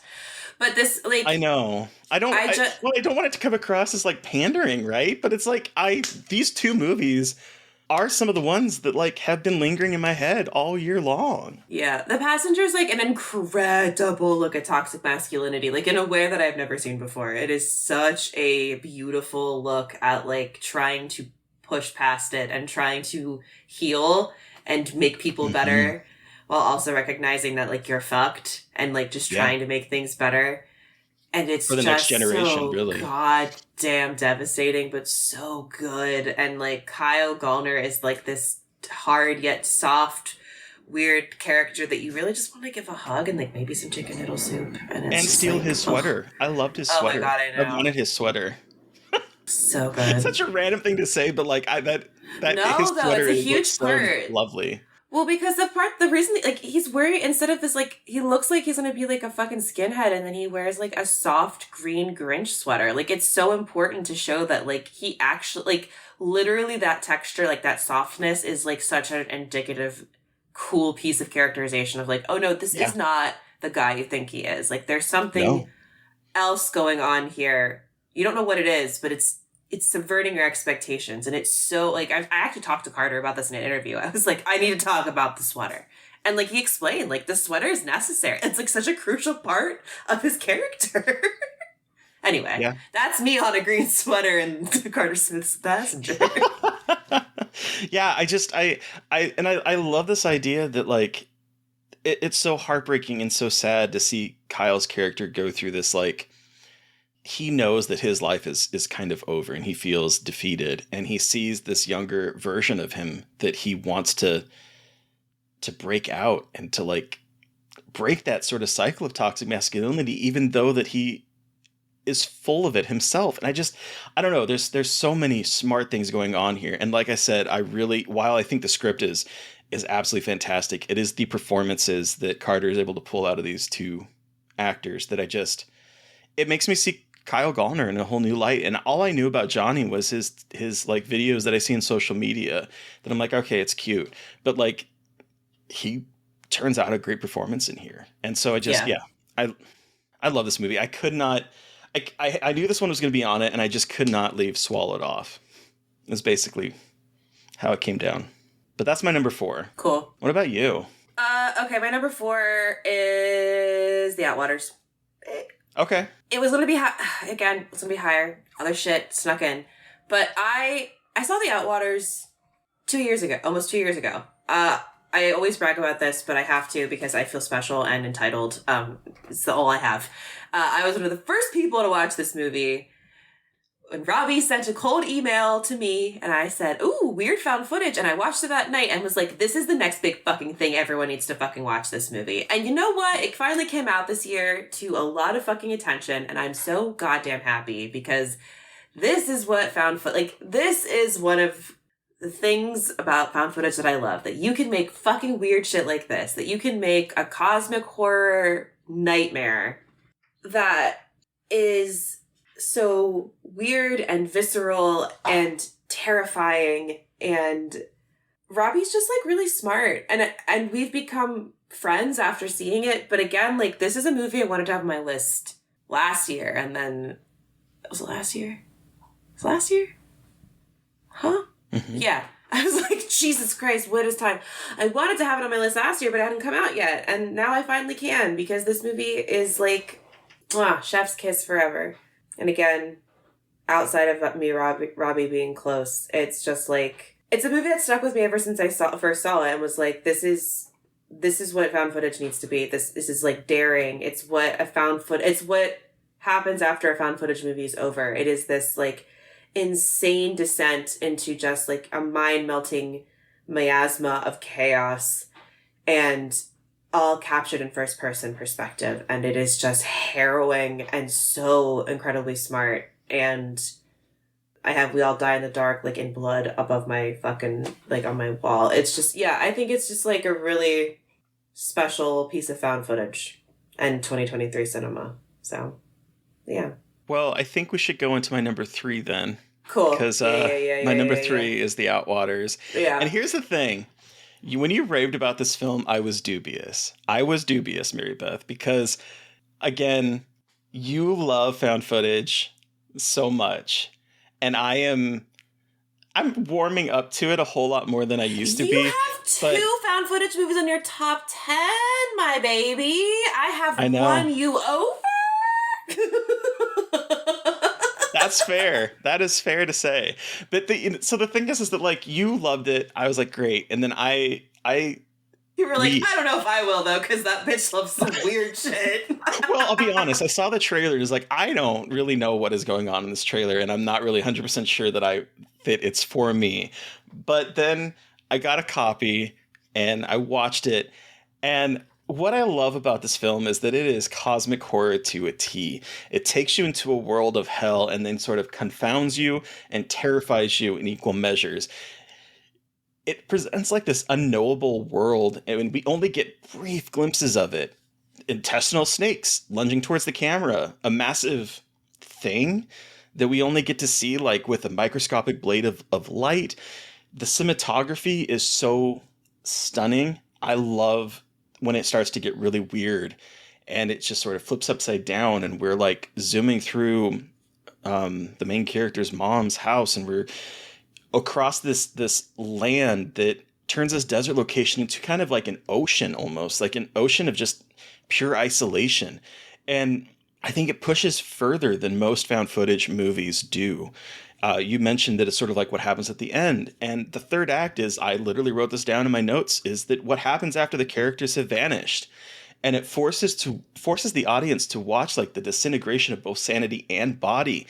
It's like this slice of life horror that ends up exposed into the unknowable and just keeps getting more and more fucked. And ever since I saw it last year, it also has not left my brain. I can't wait to see what Robbie's going to do next after Tinsman Road. I know. I really like this movie. I'm so excited. It's so assured. It's such an assured debut. Robbie just needs to like never edit his own work ever again. That's true. Simply for his sanity. It's not for any other reason other than he's driving himself crazy. He's a good editor. Anyway. It's just like... But yeah, that's my number 3. I'm weird that it's higher on my list. But yeah, I had a couple dark horses kind of fuck my shit up, so... So yeah, that's my number 3. What's your number 3, Mary Beth? Skinamarink. Shocking. Okay. I thought that was also going to be higher on my list, but again, 2 dark horses kind of fucked my ass up here. Skinamarink, again, I saw that at Fantasia last year and was like, this movie is an absolute fucking nightmare and no one is ever going to see it. And I was like, I'm going to scream about this movie to everybody, but no one is going to watch it. And much to my surprise, it went viral. And some fucking asshole leaked it, and then it came out this year. And I have never been more scared watching a movie in such a long time. I have never felt more like I did when I was a small child watching, like as in my parents' bedroom. I've never felt that kind of fear watching a horror movie before, and it was absolutely incredible to experience that. And I know it did not work for everyone, and that is fine. This movie, I almost peed my pants, and I don't mean that as a joke. Like, I'd already seen it, and I hosted a screening of it, and I took an edible and was watching it and got so Worst scared. Decision. I thought I was going to piss. I was like, oh my God, I actually might pee my pants right now. I didn't, but good God. So, like, the only reason, well, I'll explain when I reveal the other two. But like, it just struck such a deep fucking emotional chord for me that like, it had to be really high on my list because holy shit. I mean, I even have the goddamn, like, I had my 30th birthday party was Skinamarink surprise party, and I have this scary phone. So like, yeah. And yeah, I know it's only number 3, which is funny, but I know. I really thought this was going to be your number 1. I really did. Yeah, I did too. And then I kind of thought about it a little bit longer. I was like, shit. All right. Weird. But hey, I don't know. These lists are so arbitrary. Who cares? They really are. They really are. I don't know. I mean, I joked about tossing a coin for some of them, and it's honestly true. Like, yeah. This one is not on my list. I figured. I know you did not like this one as much as I did. No, so the thing is that it's not like, that's not the right word for it, but yeah. I was very affected by this movie. I definitely, in my review, I talked about how, the walk from my basement up to my room in the pitch dark house, because I don't ever turn on lights, because I'm weird, was like an experience, because like I laid in bed and I was like, it really kind of stuck in my head, and I was really afraid I was going to have like weird ass nightmares. I didn't, but like it like took me a while to fall asleep. It's just not for me, but I did. Hey, I think the best movies aren't for everyone though. Like that's the thing. Like if you're trying to like hit all these quadrants, you're not gonna make a lasting film. So yeah, I knew it was going to be on your list, and so I knew that it was going to get representation from Scarred for Life. I can't wait to get my Skinamarink tattoo. Yeah. What are you going to get? The phone. The phone? Hell yeah. Yeah. All right. Number 2. Oh boy, the top 2. All right. Top 2! So, Demian Rugna is kind of the patron saint of Scarred for Life, in a way. Him and Adam Scott are like sort of the like Scarred for Life saints.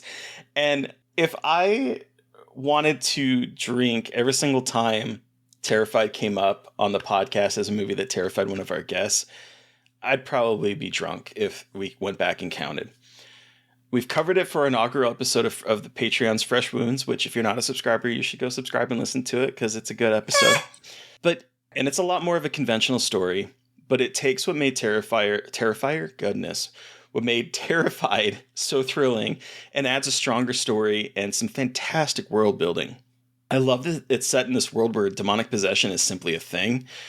And through the dialogue and through visual storytelling, he establishes this world and kind of gives us just enough information to make us wonder what is going on. And one thing that I really want cinema to do is surprise me. And I do feel like a lot of films lack that sort of surprise. We're in this kind of this era where movies feel very safe. And this movie surprised and excited me in ways that I honestly was not expecting. I was like, is lightning going to strike twice? It's intense from the very beginning. It continually twists that screw while throwing in some hilariously evil set pieces like the infamous dog eating a child sequence. He gives no fucks, and this movie gives no fucks. And this punk vibe made it my second favorite film of the year. I loved how thrilling and terrifying it was. So, When Evil Lurks is my number 2. Cool. I'll talk about that in a second. Fair enough. What's your number 2 then? So this is the fucking movie that kind of threw a wrench into everything. Okay. And my number 2 is Soft Liquid Center. All right. Yeah. So, like, I saw this earlier in the year, and I really loved it. And I really, really love this movie. We just talked to the filmmaking team behind it, and I loved this movie, and then I rewatched it, and I was just like, you know what? This actually might be one of my favorite movies of the year. And it's obviously like a deeply personal kind of reason, for a lot of reasons, because it's about life after abuse and dealing with toxic relationships. And as I've talked a lot about, that's such like a huge interest of mine in cinema, especially because this is co-written by star Steph Holmbo. So a lot of it is informed by her own experiences. So like, while she didn't technically direct the movie, a lot of it is told from like her kind of informed experiences. And so it's such a darkly speaking of like dark whimsy, there's like almost a dark whimsy to this in terms of how it looks at trying to heal after abuse and what happens when it's basically my worst nightmare come to life. Like, what happens when the abuser will not leave you alone, and in more ways than one. And I think the way that they're able to translate that fear into something that is so bizarre and lo-fi, but also deeply affecting, it just, again, stuck with me all year as this movie that like really hit me in how it's presenting its story, but putting it in this horror context. And I think it's just another example of how these horror movies are such important places for not just processing like trauma, but like really showing what like different kinds of like trauma that people don't think about in terms of like experiences of toxic exes, and also like putting different faces to that experience. And again, like, I didn't think it was going to be in my top 10, but I just thinking about it and after rewatching it, it's just, I think there's just something so special about this movie that I wanted to put it so high up. Especially after like making my own movie this year about similar topics. And it just, it felt like a movie that was really important to me in a lot of reasons this year. I got really personal with my top 10 this year, and so yeah. So yeah, Soft Liquid Center is my number 2. Love that. It's a great movie. Yeah. It's a good movie. All right. Number 1. So this surprised me because I did not care for this filmmaker's last movie, and I was like, leave it to David Gordon Green to make me a believer in The Exorcist. I'm gonna fucking piss on your face.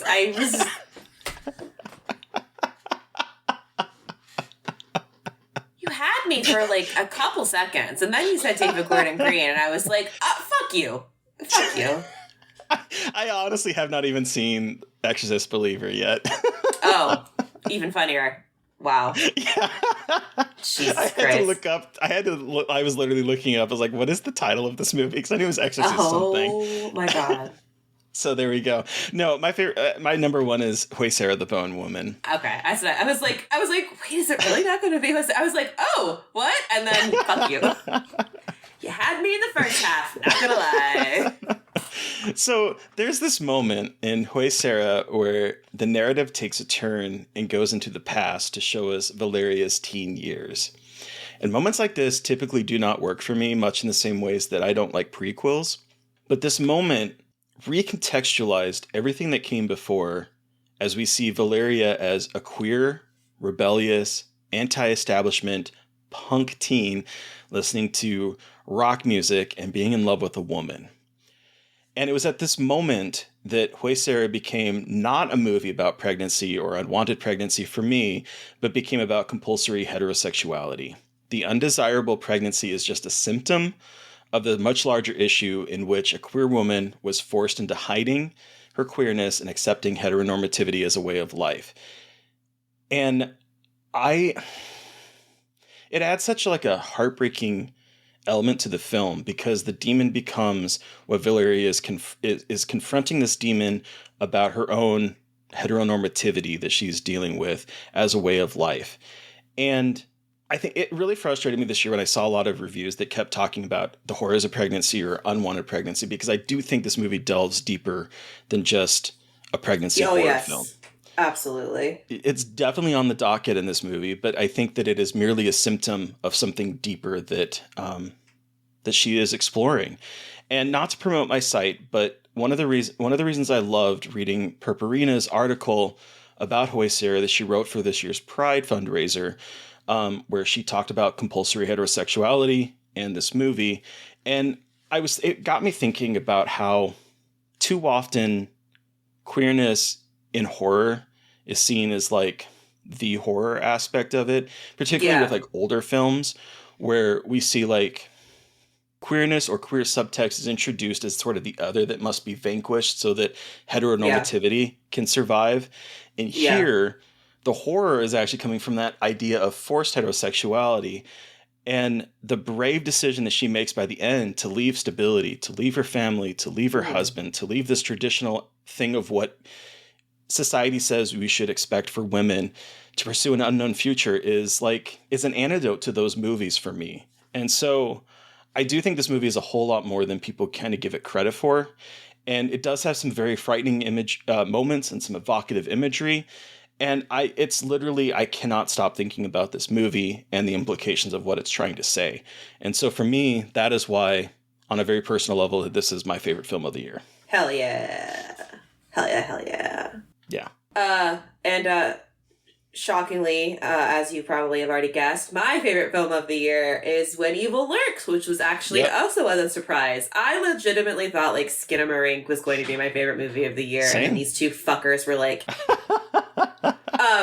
throwing wrenches. But which I appreciate though, like. Mm-hmm. As much as Skinamarink hit me so deeply, I think just like the filmmaking in these two also like whatever. It's all again arbitrary, but When Evil Lurks again is this like Demian Rugna given resources, given more to like given more like kind of scope to play, creating this fucking nuts world that he just throws us into that is so deeply planned and depraved and weird and gross and unafraid. And like, again, like with Megalomania, and a lot of movies on my list this year aren't afraid to push at taboos and push kind of through what we expect. And When Evil Lurks breaks so many taboos about who is allowed to be hurt and killed and what is allowed to happen to certain kind of like demographics in movies, aka fuck them kids.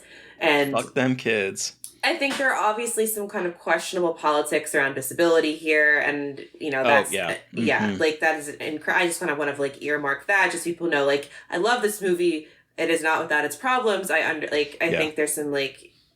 Sorry, my husband just like scurried by like a gremlin. It was really funny.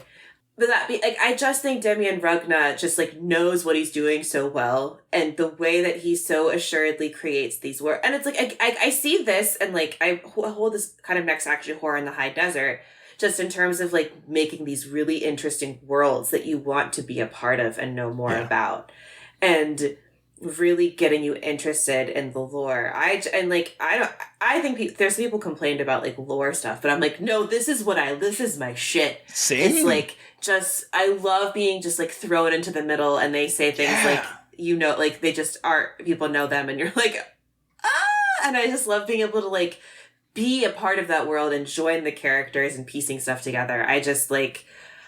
It's not an experience for everyone, but like I love that experience. And between that and just like the way it was willing to push so many boundaries. I saw this at 8 a.m. at Fantastic Fest. It was like I've said this a couple times, but that is better than fucking coffee watching that movie at 8 o'clock in the morning. Because holy shit, this movie, this is what like. It's transgressive. And again, like, we can argue back and forth about what transgressive horror is until we're blue in the fucking face. But I think especially for, like, what kind of mainstream / indie mainstream horror is, this is transgressive. There are obviously more transgressive movies out there. But in terms of, like, what is getting a lot of attention, what is kind of in, like, the zeitgeist for both horror fans and kind of leaking out of it, like, it is pretty transgressive.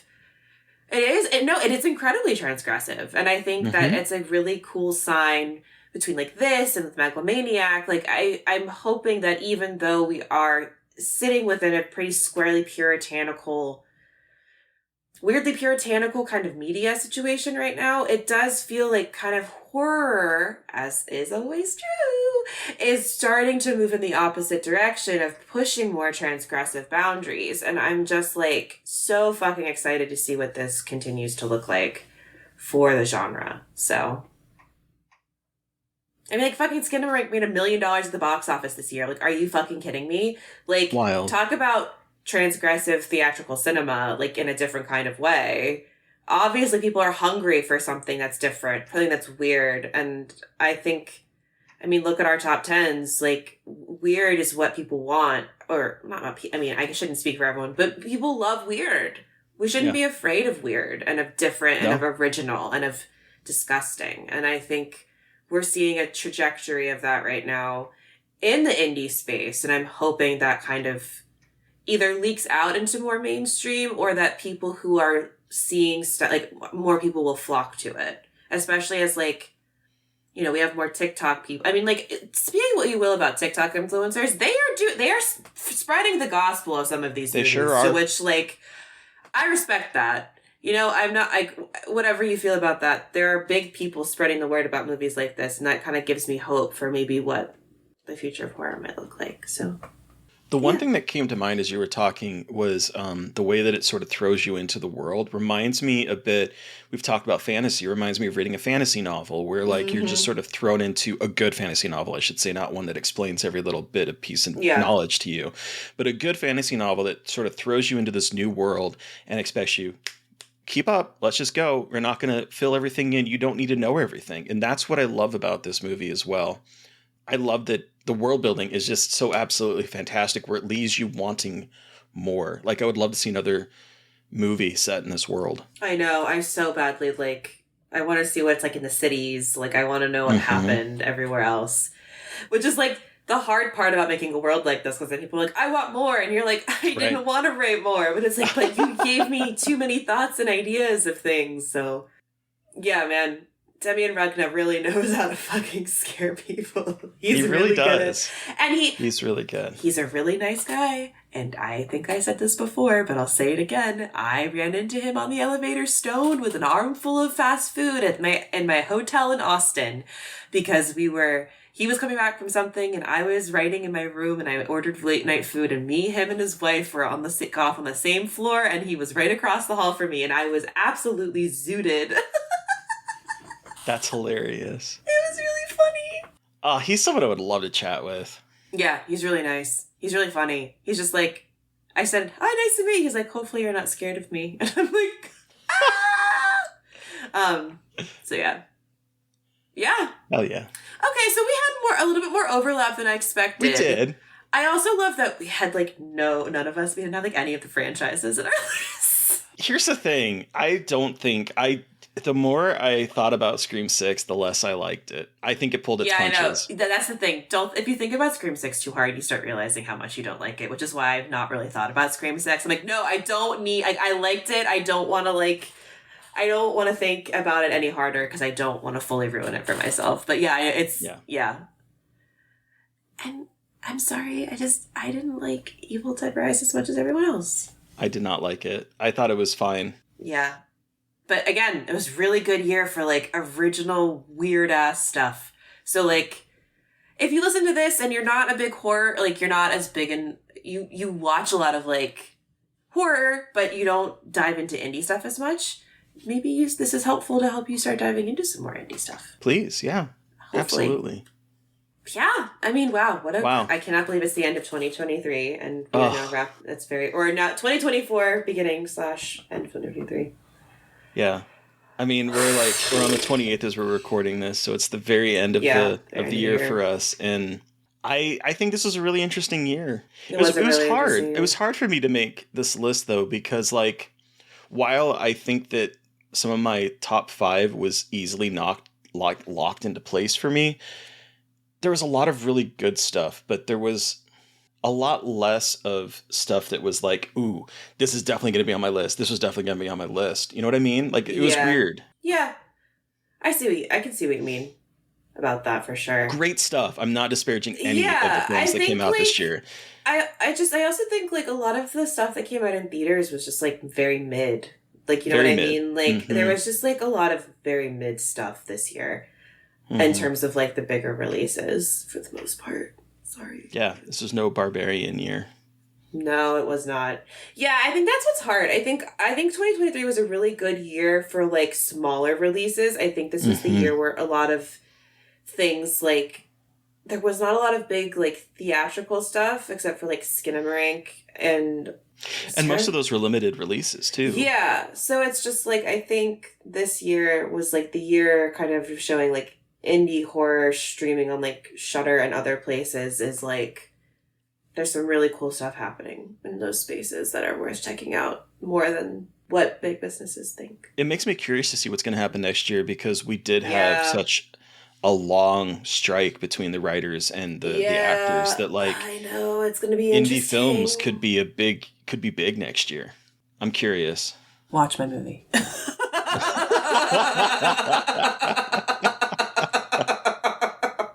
I can't wait to watch my movie. Anyway. Shameless plug. But yeah, that's been our 2023 in horror. Thanks for listening, y'all.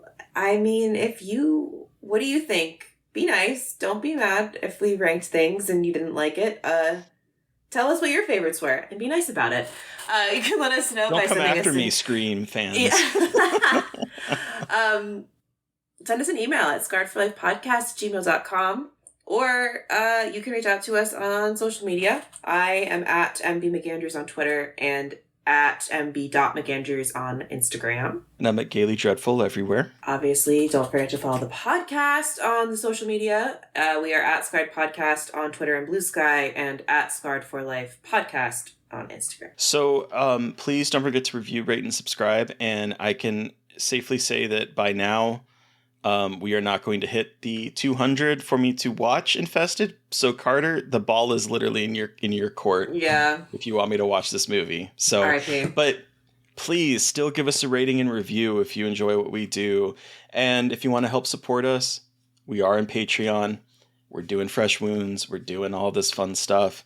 So please help support us. Please. Thank you to Eric Power for our artwork. Thank you to Sean Keller for our music. Thank you everyone for listening. Please stay safe out there. Have a happy new year. But most importantly, stay creepy. And until next time.